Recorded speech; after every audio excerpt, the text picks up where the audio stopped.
Assalamualaikum warahmatullahi wabarakatuh. Waalaikumsalam warahmatullahi wabarakatuh. Selamat pagi semuanya. Pagi. Lagi bersama kami yang dari podcast PPL 1 PBD Prajabatan PGSD di SD 01 Supriyadi bersama saya Dini Firdana Vita Putri dan rekan saya Elsa Eda Asmara dan narasumber kita saya Yuki Cleopatra.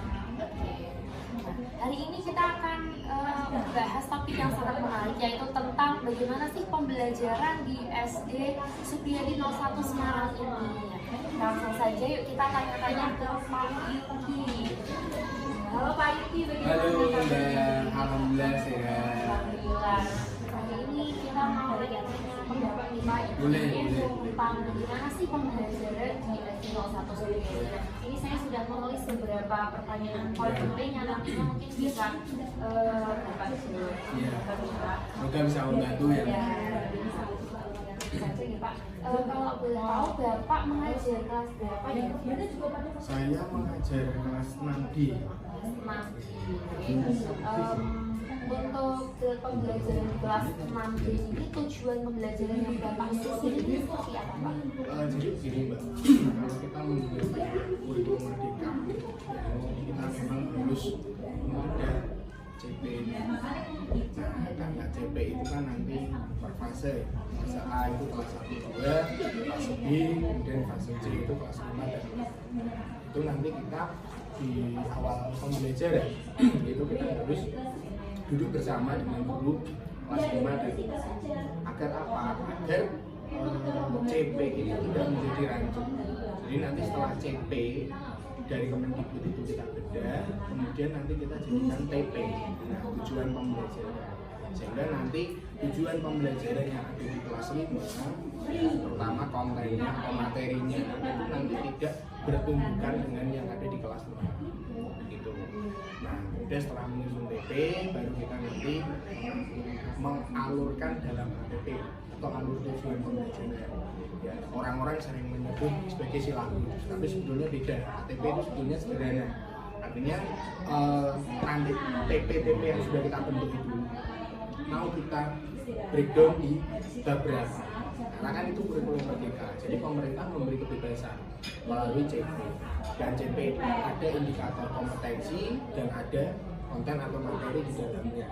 Nah, guru harus bisa diminta oleh pemerintah dalam hal ini Kemendikbud harus bisa nanti membedah CP itu. Dan guru sendiri nanti akan menyusun TP atau tujuan pembelajaran. Jadi bisa jadi TP di SD Supriyadi dengan TP di sekolah berbeda. Karena ciri khas dari kurikulum merdeka itu adalah memerdekakan guru dan memerdekakan peserta didik. Sehingga tidak seperti dulu. Kalau dulu kita tahu kan 13 sudah ada KD, ya, KI, KD, dan kita hanya menyusun indikatornya.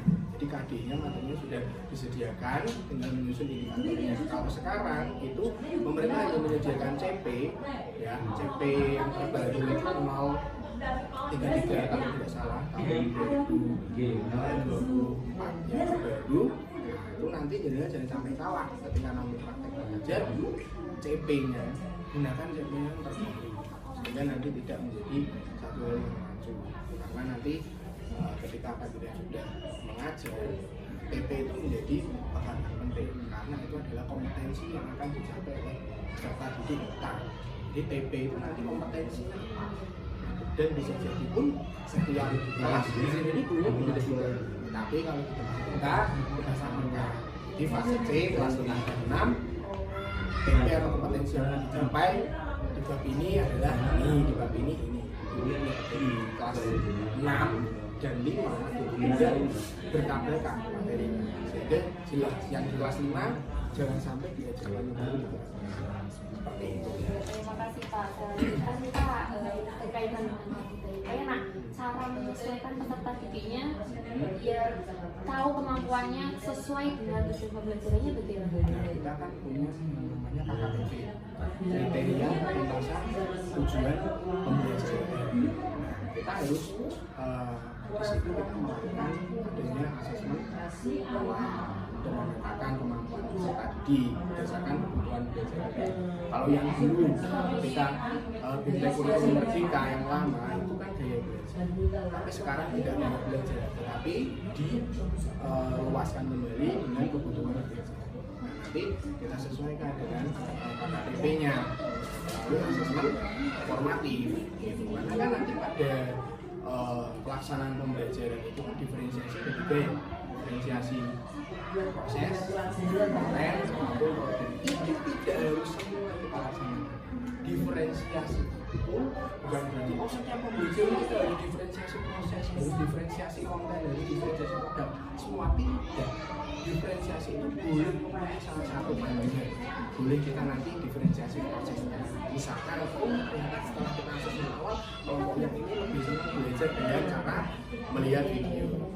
Nah, yang kelompok ini lebih senang kinestetik atau bergerak. Kelompok yang ini lebih senang mendengar atau nah, selain proses bisa juga kontennya. Oh ternyata yang kelompok ini sudah bisa mahir, berarti sudah bisa diberi pengayaan. Oh yang kelompok ini sudah bisa diberi yang agak sedang. Yang kelompok ini masih perlu bimbingan. Nah atau diferensiasi produk.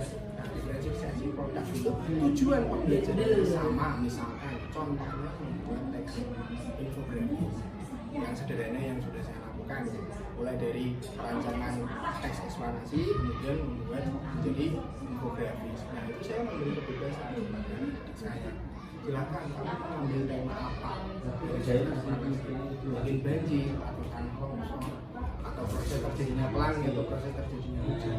Nah infografisnya juga boleh. Saya tidak pernah punya aturan budaya harus seperti ini, tidak. Tapi boleh kreasi masing-masing. Dan ingat, dalam kurikulum merdeka kita juga harus mengedepankan PPATK, ya, teknologi, pedagogi, dan konten knowledge. Jadi teknologinya itu kita masukkan di sini. Jadi anak nanti di rumah bisa berkreasi dengan menggunakan Canva ataupun dengan menggunakan aplikasi lain untuk membuat infografis tersebut. Jadi seperti itu. Jadi kurikulum merdeka itu lebih fleksibel. Maka yang kita kenal bukan KKN. KKN itu kan nilai. Kalau KKTB itu kriteria ketika tujuan pembelajaran, ketika tujuan pembelajarannya sudah tercapai, ada 3 grade kan biasanya. Perlu bimbingan, kemudian cukup mahir. Kalau sekarang ada lagi 4 sangat mahir biasanya. Kalau di panduan penilaian dan asesmen itu karena di 2024 nanti bisa dilihat. Jadi kita itu tidak lepas dari panduan. Ini kita panduan aja panduan jangan asal. Kenapa? Takutnya kalau asal padahal tidak mensyaratkan harus dapat nilai segini, tidak mensyaratkan harus dapat nilai segini. Bahkan nilainya pun tidak mesti kuantitatif, kualitatif juga bisa dengan menggunakan kata-kata yang menggunakan kata. Nah itulah perbedaan kurikulum merdeka dengan kurikulum sebelumnya. Nah, biasanya unjuk kerja yang digunakan kan biasanya nih Pak, antara proyek, presentasi, lisan, simulasi permainan peran, pemecahan masalah, karya seni, atau tugas kolaboratif, yang mana yang paling sering dipakai Pak? Kalau saya hampir semua rata di kelas saya, ya nanti bisa langsung mencocokkan hasil wawancara saya dengan apa yang sudah dilakukan. Jadi saya memang sangat kolaborasi, bermain peran drama pada saat itu juga. Jadi mengubah teks narasi sejarah. Jadi tidak banyak sekali, ada yang drama Sumpah Pemuda, ada yang drama proklamasi, gitu, ada yang drama peristiwa pertempuran 5 hari di Semarang, ada juga. Jadi banyak sekali proyek, apalagi kemarin kita sudah membuat itu mobil-mobil bertenaga angin dengan menerapkan prinsip bareng-bareng. Kalau butuh dokumentasinya nanti ada di kelas saya. Dan saya siap kemudian membuat wayang-wayangan dari dari tengkorak di penggambaran rangka dengan menggunakan seperti wayang nanti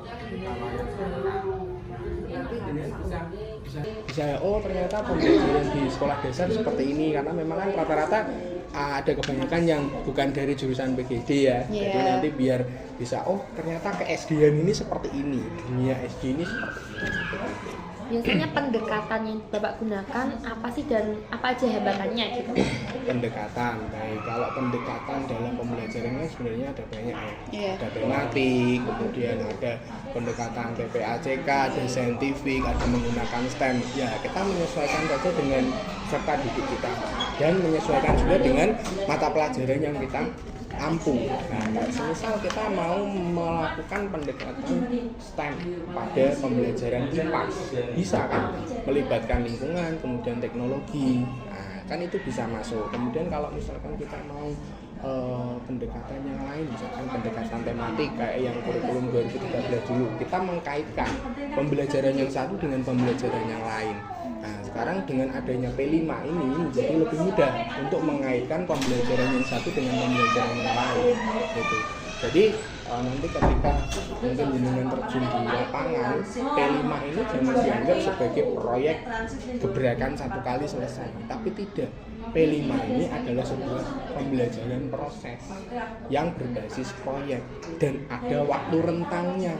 Tidak misalkan satu kali break langsung jadi enggak. Ini ada prosesnya. Misal kelas 6 kearifan lokal, kita bisa mengkaitkan nanti dengan pembelajaran IPAS. Ya kan? Bisa kita kaitkan dengan pembelajaran seni budaya menyanyi. Seperti kemarin P5 saya membuat karangan lagu yang berisi tentang makanan khas Kota Semarang. Itu juga termasuk pendekatan tematik. Jadi P5 kita masukkan lagu kearifan lokal makanan khas Kota Semarang, dan itu di pelajaran seni budaya bagian seni musik itu juga termasuk. Jadi pendekatannya bisa beragam tergantung nanti ketika dengan awal masuk kelas, dengan sudah mengobservasi murid saya seperti apa, kemampuannya bagaimana. Ketika saya menggunakan pendekatan ini bisa enggak? Ketika kita menggunakan TPACK bisa enggak? Itu TPACK kan melibatkan teknologi. Kalau misalkan sekolah kita nggak boleh bawa HP nih, gimana cara yang kita lakukan? Banyak cara. Kita menyediakan komputer atau mungkin kita menggunakan lab sekolah. Kita bisa menggunakan TPACK dengan menggunakan aplikasi yang beragam. Contohnya ada Wordwall, ada Educandy, ada Edpuzzle, ada Bambuzo, banyak sekali aplikasi yang bisa kita gunakan untuk pembelajaran berbasis TPACK. Berarti kalau hambatan-hambatannya masih bisa dihadapi. Betul. Pak. Oke, kita lanjutkan, nanti pertanyaannya akan dilontarkan oleh Mbak Elsa selanjutnya ya Pak ya. Terima kasih Pak. Iya. Oke Pak, jadi tadi kan dari Pak Yuki sudah menjelaskan beberapa yang terkait dengan pendekatan dan mungkin tantangannya ya Pak. Nah kemudian kita akan memasuki fase reading atau recall ya Pak, recall memori dari peserta didik itu. Nah kalau dari guru itu, dari Pak Yuki sendiri, kalau untuk menstimulasi peserta didiknya Pak agar kayak tadi kita belajar apa saja sih. Nah itu biasanya Bapak itu hanya mengontrak dari pertanyaan tematik atau ada yang lain gitu Pak? Iya, jadi kalau saya biasanya untuk merecall ya Mbak ya, Iya. bisa dari pertanyaan tematik. Iya. Itu kan yang sederhana ya. Iya. Tapi bisa juga kita menggunakan permainan Mbak. Nah, permainan teka-teki silang boleh, atau menggunakan flashcard. Iya, dengan menggunakan flashcard. Nah, panjenengan bisa nanti membuat sendiri flashcard. Nah, yang di Canva itu kan bisa banyak. Misalkan nanti di situ ada KIPAS nih, sekarang materinya bencana alam. Misal saya di situ ada gambar gunung meletus. Nah, nanti di baliknya bisa ada pertanyaan. Nah, jadi tidak kita lisan tidak, tetapi siswa sendiri yang melakukan aktivitas pembelajaran. Kita hanya sebagai fasilitator aja. Misalnya saya nyebar flashcard gitu ya, siswa ambil silakan. Nah, siswa pasti akan berebut. Aku dapat ini, aku dapat ini. Kita sudah membuat siswa senang. Nah, ketika membuat siswa senang, siswa akan lebih mudah untuk mengingat apa yang sudah mereka pelajari sebelumnya. Bisa juga dengan menggunakan ini Mbak. Saya pernah melakukan asesmen itu, saya hanya memberi kertas kosong pada anak-anak. Kemudian saya minta tulis apa yang sudah kamu pelajari semalam. Itu juga bagian dari asesmen. Karena selama ini yang kita ketahui asesmen hanya soal. Iya Pak, benar. Nah, itu monoton ya Pak ya? Iya, kita bisa menyediakan asesmen formatif yang beragam. Termasuk salah satunya itu, atau menggunakan teka-teki silang. Nah, sekarang kan aplikasi pembuat teka-teki silang kan ada crossword puzzle. Nah, atau menggunakan pencarian kata. Jadi nanti siswa diminta untuk mencari kata dalam kotak. Nah, kemudian nanti diminta untuk menjelaskan. gitu. Atau nanti juga dengan menggunakan media-media yang lain seperti kopioan. Kopioan itu ada kita buat lintingan, dimasukkan ke toples, nanti siswa suruh ngambil. Nah, dapat apa ini? Banjir. Nah, berarti kan harus jelaskan tentang banjir. Itu nanti akan membrainstorming otak siswa. Daripada kita sekedar memberikan pertanyaan apakah penyebab banjir. Nah, tapi kita buat temanya set banjir, ambil kopioan akan membrainstorming peserta didik kita. Gitu. Jadi lebih apa ya? Ya lebih bervariasi. Iya. Sehingga nggak monoton gitu. Mungkin kalau di yang jurusan geografi atau jurusan sosiologi mungkin pendekatannya sudah pendekatan anak-anak SMA, beda ya. Iya, Pak. Nah, kalau ini kita di SD, anak-anak pendekatannya adalah pendekatan yang fun, yang menyenangkan dan dia serasa tidak belajar tapi serasa bermain, sehingga kita menerapkan prinsip learning by doing dan learning by playing. Oke Pak, jadi kalau untuk recall tadi itu awalnya atau dasarnya itu dari pembelajaran menyenangkan ya Pak ya? Betul. Oke. Nah kalau dari Pak Yuki sendiri, kalau untuk tadi kan sudah disebutkan oleh Pak Yuki nih melakukan asesmen diagnostik. Berarti asesmen diagnostik itu fungsinya untuk memetakan perkembangan kemampuan peserta didik. Kalau dari Pak Yuki itu bentuknya seperti apa Pak? Asesmen diagnostiknya itu? Kalau asesmen sekarang namanya bukan diagnostik awal. Asesmen awal. Ya, karena kita nggak boleh pakai diagnostik karena itu dunia kedokteran. Infonya kemarin begitu. Kita menggunakan istilahnya asesmen awal. Asesmen awal ada dua, asesmen awal kognitif dan asesmen awal non kognitif. Iya. Jadi nanti panjenengan kalau ketika belajar dan pasti siklus, kalau bisa kan di kelas itu terus ya supaya panjenengan tahu perkembangan anak di situ. Maka yang pertama panjenengan lakukan bisa asesmen awal non kognitif untuk mengenal siswa ini tuh sukanya apa, cara belajarnya dia paling suka bagaimana, apakah dia suka menyanyi, apakah dia suka membuat sesuatu apa. Itu dulu saya lakukan ketika MPLS. Nah, ketika asesmen awal pembelajaran ya saya lakukan yang sederhana misalkan membuat soal dengan pilihan ganda itu juga bisa, atau dengan menggunakan permainan yang tadi sudah saya sampaikan. Itu bisa dilakukan di awal, bukan hanya untuk mereka aja. Kan dia sudah dapat pengetahuan di kelas 5, kelas 4, kelas 3, kelas 2, kelas 1. Kita pakai teori belajar konstruktivisme. Jadi bahwa peserta didik itu nggak kosong. Jangan dikira ketika panjenengan masuk peserta didik itu kosong, enggak. Peserta didik juga manusia. Peserta didik juga punya pemikiran, dan ketika panjenengan menyebutkan satu saja kemudian nanti yang lain suruh menyebutkan tentang tema itu, misalnya panjenengan bilang banjir, coba yang berhubungan dengan banjir apa sebutkan, pasti mereka akan tahu, pasti mereka akan keluar apa yang ada di pemikirannya mereka, kan gitu. Jadi bahwa ketika kita mengajar jangan pernah menganggap peserta didik itu kosong atau tidak punya ilmu apa-apa. Enggak, cara didik itu justru mungkin lebih pintar daripada kita, karena usia mereka jauh lebih muda dan kita dituntut untuk mengajar generasi yang hidup 10-20 tahun ke depan. Bener gak? Iya, maka pembelajaran yang kita berikan itu jangan pembelajaran yang ketika panjenengan sekolah.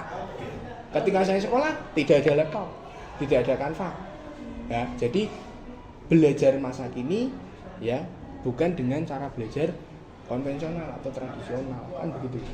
Nah, karena jenengan menyiapkan generasi yang 10-20 tahun hidup ke depan, kan nggak mungkin. Bisa jadi komputernya nggak seperti ini, bisa jadi pakai iPad semua, kan ada sekarang sekolah yang sudah pakai tab semua kan. Iya.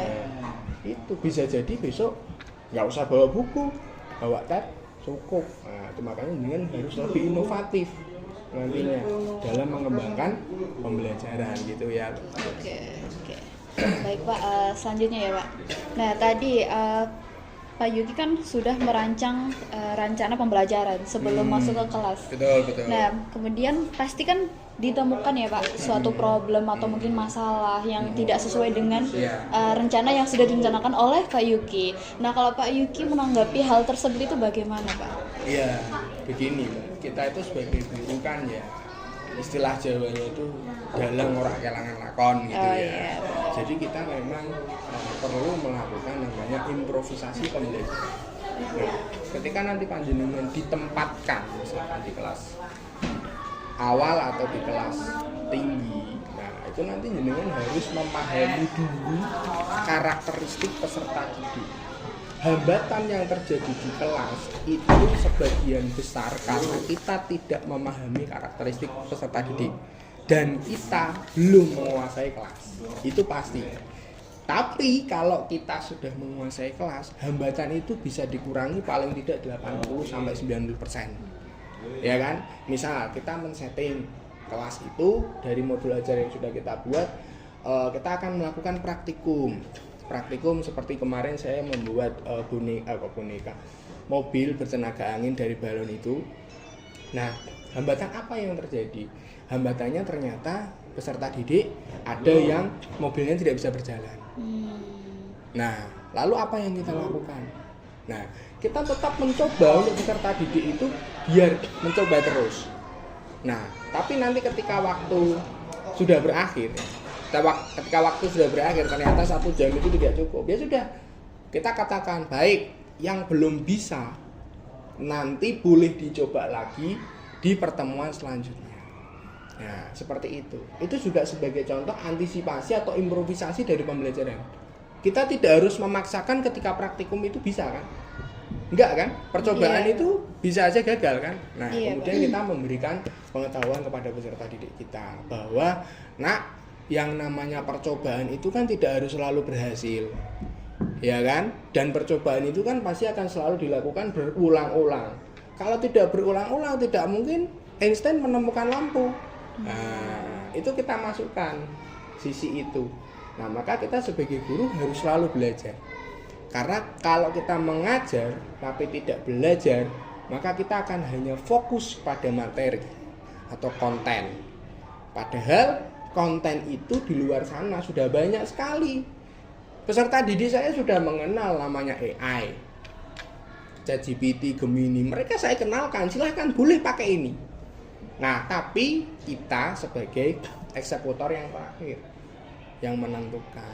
Jadi dengan terus belajar, dengan terus memahami peserta didik, kita akan bisa mengatasi hambatan itu. Dan itu tidak bisa diteorikan, itu harus praktek. Jadi saya bisa bicara seperti ini karena memang kemarin memang ada beberapa anak yang tidak bisa jalan mobilnya. Itu kan di luar prediksi saya di modul ajar kan, di rancangan pembelajaran kan. Nah, itu. Betul. Ya, saya menyikapinya ya sudah, karena waktu kita pembelajaran IPA sudah berakhir 1 jam, ya silakan dicoba lagi di rumah. Nanti minggu depan kita tunjukkan lagi. Bisa enggak? Bisa berjalan enggak mobilnya? Berarti memberikan kesempatan lain. Betul, solusinya seperti itu. Itu salah satu hambatan yang pernah saya alami ya. Itu. Baik, menyenangkan sekali ya Pak. Tadi kita sudah belajar banyak dari Pak Yuki untuk fase recall, kemudian asesmen yang dilakukan, terus kalau tidak ada hal-hal yang tidak itu gitu. Oke, Mbak Dini, ada tambahan lagi dari Mbak Dini? Saya kira sudah ya Pak ya. Ya mungkin untuk sesi kali ini kita cukupkan dulu. Terima kasih banyak Pak Yuki. Sama-sama. Bersama kami saya Dini Fidona Vita Putri, saya Elsa Ira Asmara, dan saya Yuki Cleo Pratama Stiono. Kami pamit undur diri. Terima kasih. Wassalamualaikum warahmatullahi wabarakatuh. Waalaikumsalam warahmatullahi wabarakatuh. Assalamualaikum warahmatullahi wabarakatuh. Waalaikumsalam warahmatullahi wabarakatuh. Selamat pagi semuanya. Kembali lagi di podcast PPL 1 PBG Calon Guru di SD Supriyadi 01 Semarang. Bersama saya Dini Firdana Vita Putri, saya Elsa Aires Mara, dan narasumber kita Bu Naili Ulfiani. Jadi pada podcast kali ini kita akan membicarakan apa nih Mbak Dini? Kita akan nanti berdiskusi dan tentunya akan menerima banyak ilmu dari Bu Naili tentang tentunya bagaimana sih pembelajaran di SD Supriyadi 01 Semarang ini, gitu nih Bu. Jadi kami nanti sudah menulis beberapa pertanyaan yang mungkin nanti bisa Ibu jawab. Bu, bisa kami mulai sekarang Ibu? Oh iya boleh. Gimana nih sebenarnya Ibu kabarnya baik ya Bu? Ya, alhamdulillah baik. Oke, perlu perkenalan dulu gak nih Mbak? Boleh sangat boleh Oke, banget ya. sebelumnya saya Naili Ulfiani, pengajar di SD Supriyadi, SD Supriyadi 1 Semarang. Kebetulan saya gabung di SD Supriyadi itu dari tahun 2015. Jadi bisa Lama dihitung ya, Bu, berapa ya. tahun ya. Kemudian kebetulan saya di sini guru kelas atas. Jadi di sini kan ada kategori guru kelas atas dan kategori guru kelas bawah. Kelas atas berarti 4, 5, 6 dan kelas bawah itu 1, 2, 3. Oke. Terus bisa dimulai dari pertanyaan pertama. Oke. Yang pertama mungkin dari Mbak Dini dulu ya Mbak. Oke ya. Untuk mengajar di kelas atas ini tepatnya di kelas berapa Bu?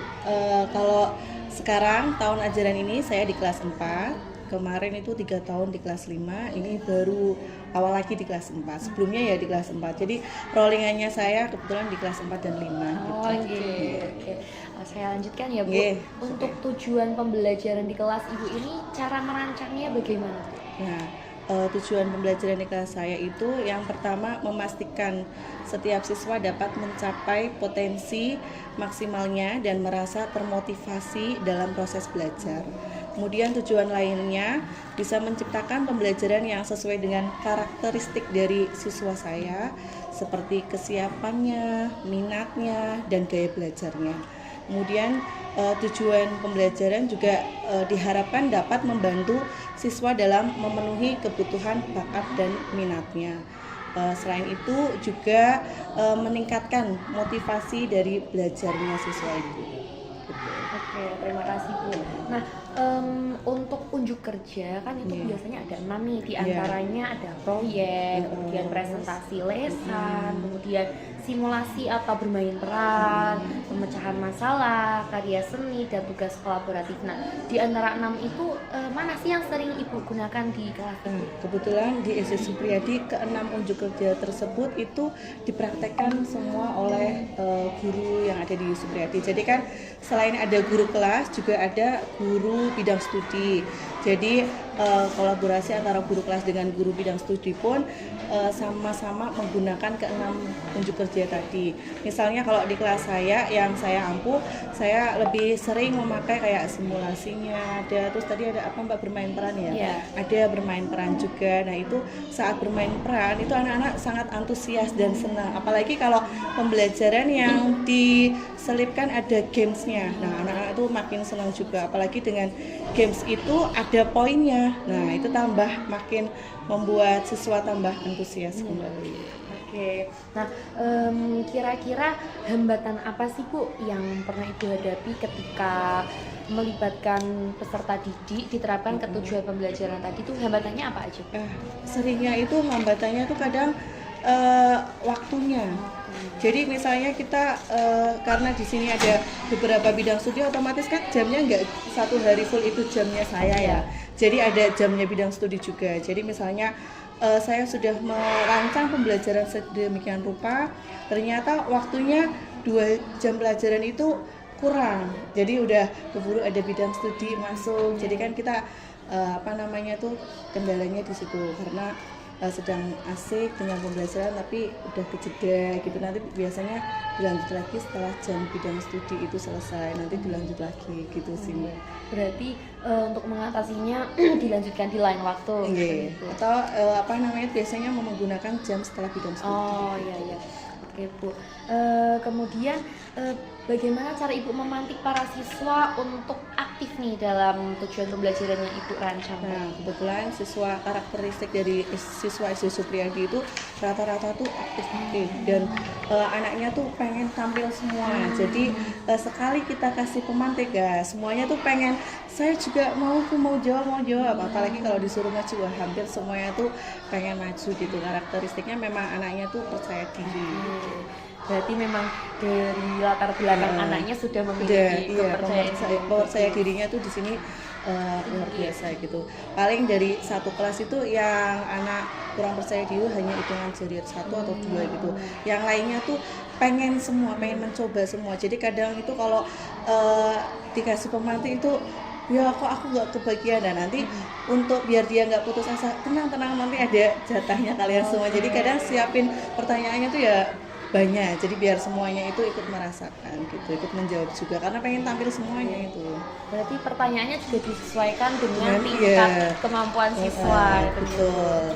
Oke, nah biasanya kegiatan puncak dari tujuan pembelajarannya apa nih Bu? Hasilnya, keluaran dari tujuan pembelajarannya? Biasanya itu disesuaikan dengan misalnya hari itu tuh goalnya itu misalnya kayak presentasi. Berarti diharapkan semua anak itu setiap kelompoknya itu berani presentasi semua, berani tampil semua, berani menjawab juga. Terus intinya tuh mereka harus mau mencoba yang saya treatmentkan gitu. Oke. Terima kasih banyak ya Bu. Ini sangat bermanfaat sekali. Selanjutnya nanti akan ditanyakan oleh Mbak Elisa. Oke Bu, baik, terima kasih atas kesempatan yang diberikan. Oke, jadi untuk yang sesi saya akan memasuki fase itu ya Bu, reading atau recall dari siswa tersebut. Nah, kalau setelah yang dijelaskan oleh Bu Naili tadi, bagaimana cara Bu Naili itu untuk dapat memantik siswa agar dapat merecall memorinya mereka. Jadi itu mungkin diberikan dengan pertanyaan pemantik di akhir pembelajaran atau bagaimana Bu? Jadi itu untuk ulangan ulasan yang sudah dipelajari tadi. Oh gitu. Iya. Jadi biasanya itu berarti kalau di akhir pembelajaran gitu ya, kita kasih pemancing atau pemantik tadi ya. Tadi kita hari ini belajar apa aja anak-anak. Nah, kemudian yang hari itu mendengarkan dengan seksama itu pada mau jawab tadi belajar ini aja Bu, ini misalnya tadi belajar tentang gaya magnet, terus gaya pegas. Nah, anak-anak itu memorinya merekamnya juga dengan bagus rata-rata karena di kelas saya yang ini kondisi anaknya itu antusias. Jadi apalagi kalau misalnya ada kegiatan kayak praktek atau kayak hari ini tadi ada clipping, membuat clipping, mereka juga sangat antusias. Begitu saya tanyakan kembali, hari ini tadi kamu clipping yang kamu buat itu apa aja poin-poinnya. Nah, itu juga pada berani tampil. Oke Bu, terima kasih. Jadi didorong oleh itu ya Bu, pembelajaran yang menyenangkan tadinya ya. Menyenangkan juga dan memang pembelajaran yang interaktif sama anak-anaknya antusias itu ya dari karakter siswanya di bawah itu memang anaknya tuh aktif-aktif. Kalau anaknya aktif-aktif dan percaya diri, insya Allah pembelajaran di kelas itu menyenangkan. Jadi nggak hening gitu ya. Oke Bu. Nah selanjutnya Bu Naili kan tadi pastinya sudah merencanakan modul ajar ya Bu, atau rencana pembelajaran. Nah kan biasanya dapat ditemui beberapa masalah atau problem gitu. Iya. Nah kalau dari Bu Naili sendiri untuk mengatasi kondisi tersebut itu seperti apa? Kalau problem yang saya temui di lapangan ya Mbak, kita kan biasanya sudah nyeting modul sebagus mungkin, serapi mungkin dan dikemas dalam waktu. Pasti ini muatlah dicukupkan dengan waktu yang kita estimasikan ya. Nah ternyata kendalanya itu kadang waktu pas di akhir pembelajaran itu kan biasanya ada kayak soal latihan ya. Nah itu yang saya temuin itu kendalanya tuh kalau ada anak yang mengerjakannya lama. Nah otomatis dia itu menghambat. Jadi kita mau closing dia belum selesai, otomatis kan kayak kita kasih dia waktu untuk sampai selesai dulu. Kemudian saya tetap closing bagi anak-anak yang sudah selesai, saya closing. Terus anak-anak yang tadi belum selesai saya beri waktu tambahan. Nanti kalau sudah baru saya kasih penutup untuk yang anak itu. Nah kalau di kelas saya itu ya ada 2 atau 3 anak yang memang kecepatan dalam menulisnya, menuangkan jawabannya itu agak lambat ya ada. Kalau yang cepat ya ada, kalau yang cepat malah treatment saya. Kalau anak yang kecepatannya cepat menangkap dari pembelajaran saya itu ya saya kasih soal yang lebih hot lagi. Jadi biar dia itu tidak mengganggu teman yang masih mengerjakan begitu. Oke Bu, menyambung dari yang itu tadi ya Bu, kemampuannya lambat itu. Nah pastinya kan kalau dari Bu Naili sendiri ya tadi sudah melakukan asesmen awal ya Bu. Iya betul. Nah kalau dari Bu Naili itu asesmen awalnya berbentuk seperti apa, kemudian tindak lanjut dari asesmennya itu seperti apa Bu? Nah asesmen awalnya itu asesmen diagnostik ya itu ya. Iya. Nah itu dari ada beberapa pertanyaan. Jadi anak-anak itu dibagi kayak form. Waktu awal pembelajaran masuk di kelas itu ada form mengenai dirinya sendiri. Jadi ada beberapa pertanyaan yang itu nanti tujuannya untuk saya mengetahui gaya belajar mereka. Terus mereka lebih suka membaca atau lebih suka mendengarkan atau lebih suka menonton video. Terus ada juga kalau ditegur sama guru kamu lebih suka tegur yang seperti apa. Itu ada kemarin itu di sekolah Supriyadi itu semua guru kelas dikasih kayak form untuk asesmen diagnostiknya itu. Kemudian dari asesmen itu yang dikerjakan sama siswa, guru kelas otomatis kan membaca semua ya dari jawabannya anak-anak itu. Nah baru di situ kita kelompok-kelompokkan gitu. Jadi oh kalau anak ini ternyata treatmentnya kalau ditegur modelnya jangan yang di ini, kan ada anak yang kalau ditegur nggak mau yang di depan temannya atau apa gitu. Terus ada yang gaya belajarnya lebih suka melihat video gitu juga, ada yang lebih suka membaca komik gitu. Jadi kadang ada apa namanya itu pembelajaran yang mereka kan dituntut literasinya juga bagus ya. Jadi nah itu cocok untuk anak yang seperti itu. Kalau anak yang lebih nggak suka membaca ya selingannya ada tampilan pembelajaran lewat video. Kebetulan kan kelas kita kan semua sudah ada TV pintarnya, jadi untuk pendukung belajar anak sudah ada. Oke. Oke Bu, pertanyaan terakhir ya Bu ya. Jadinya tadi kan pasti di kelas itu beragam kemampuannya Bu. Iya, betul. Nah kalau dari Bu Naili itu bagaimana sih cara meminimalisir miskonsepsi materi terkait materi yang disampaikan oleh Bu Naili itu? Ya, gitu miskonsepsi itu ya.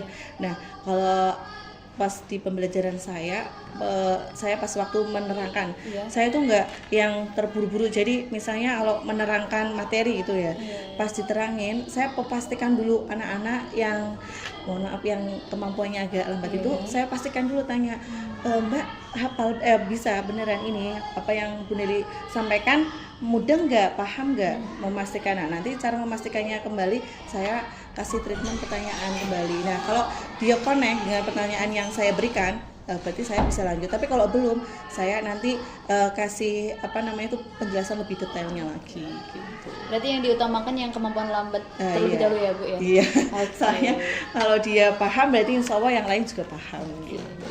Baik, sangat informatif ya Bu dan menyenangkan untuk podcast pada kesempatan hari ini.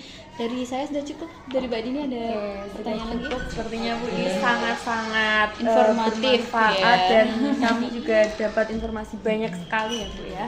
Oke, mungkin untuk hari ini, untuk sesi kali ini cukup di sini. Terima kasih banyak Ibu kami Sama-sama Mbak, semoga bermanfaat. Yang baik-baik diterima, yang kurang baik. Baik semua Bu. Insya Allah baik semua, sangat bermanfaat bagi kami. Oke.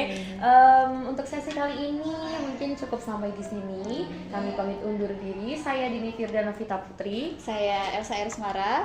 Saya Naili Ulfiani. Oke. Terima kasih. Wassalamualaikum warahmatullahi wabarakatuh. Terima kasih Bu Naili.